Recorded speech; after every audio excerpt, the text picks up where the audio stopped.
Hello my sweet and cute family, welcome back to my another blog. I hope বন্ধু তোমরা ভীষণ ভালো আছো, আর আমিও বর্তমানে ভীষণ ভালো আছি। এর আগের দিনে একটা মিনি ব্লগ শেয়ার করেছিলাম 1 মিনিটের। তো যাই হোক, সেখানে বলেছিলাম পার্লারে গিয়েছিলাম। হ্যাঁ বন্ধুরা, সানডের দিন গিয়েছিলাম ভিডিওটা এডিট করতে, তো সময় লেগেই যায়। তো এটা বুধবার আপলোড দিচ্ছি। তো বন্ধুরা রেডি হয়ে গেছি, দেখতেই পাচ্ছ। সকালবেলা শুধু আলু ভাতে দিয়েছিলাম আর অমলেট করেছিলাম। আমি আর ছেলে দুজনেই যাচ্ছি, অনেকক্ষণ সময় লাগবে বলে অর্পণকে রেখে যাব না, নিয়েই গেলাম। তো এখন বাজে 10:30 বন্ধুরা। আজ তো সানডে, অর্পণের স্কুলও নেই। আর বৃষ্টির জন্য না ও একাডেমিতে যেতেই পারছে না, মানে ক্রিকেট খেলতে। প্র্যাকটিস ওর হচ্ছে না, আবার বৃষ্টি কমলে আবার যাবে, কন্টিনিউ করবে আর কি।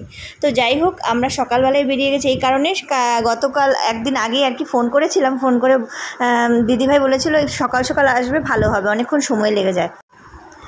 তো বন্ধুরা আমরা বেরিয়ে পড়েছি, দেখতেই পাচ্ছ। আমাদের বাড়ি থেকে বেশিক্ষণ সময় লাগে না, 2-3 মিনিট। তো টোটোতে করে চলে এলাম।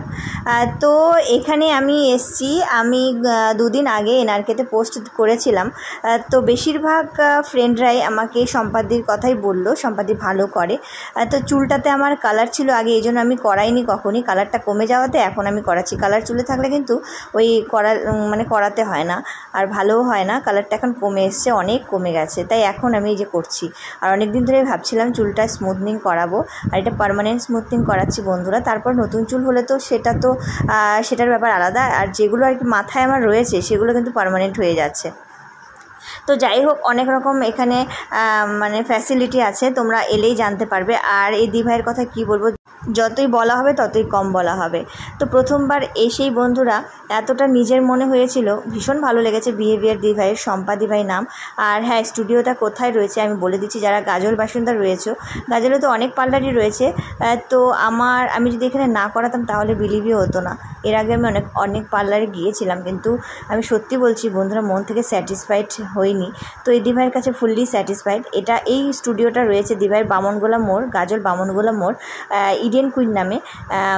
তো তোমরা এলেই বুঝতে পারবে, বামনগোলা মোড়ে এলেই দেখবে দোতলার ওপরেই স্টুডিওটা দিভাই।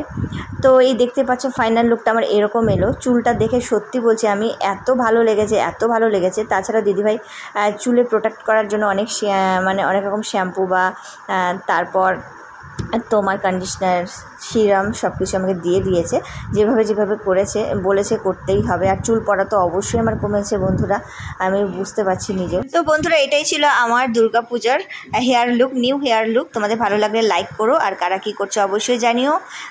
তো আসার পথে বন্ধুরা এতটা খিদে পেয়ে গেছে, অর্পণও দেখতে পাচ্ছ মুখটা ছোট্ট হয়ে গেছে। সত্যি আমার ছেলেটা না লক্ষ্মী, মানে খুব বোঝে। এতক্ষণ সময় বসেই ছিল, মোবাইল দেখছিল। তো আসার পথে বিরিয়ানি ঠান্ডা নিয়ে এসেছিলাম, তো মা আর ছেলে মিলে এই যে খেলাম, তারপর দিয়েছিলাম একটা ঘুম। তো বন্ধুরা কী নিয়ে এলাম, শ্যাম্পু কন্ডিশনার, চলো তোমাদের একটু দেখাই। শ্যাম্পুটার দাম ওই 450 টাকার মতো পড়েছে, কন্ডিশনারটা 350। আর বন্ধুরা সিরামটা নিয়েছে ওই 300 টাকার মতো। আর বন্ধুরা নিয়েছে একটা ট্যান ক্রিম নিয়ে এনেছি, ওটা 150 টাকার মধ্যে হয়ে গেছে। সব মিলিয়ে 1200-1300 টাকার মতো এখানে শপিং করা হয়েছে। তো যাই হোক, সব মিলিয়ে ভিডিওটা ভালো লাগলে লাইক করে দেখা হচ্ছে অন্য কোনো ভিডিওর সঙ্গে। তোমরা ভালো থেকো, সুস্থ থেকো।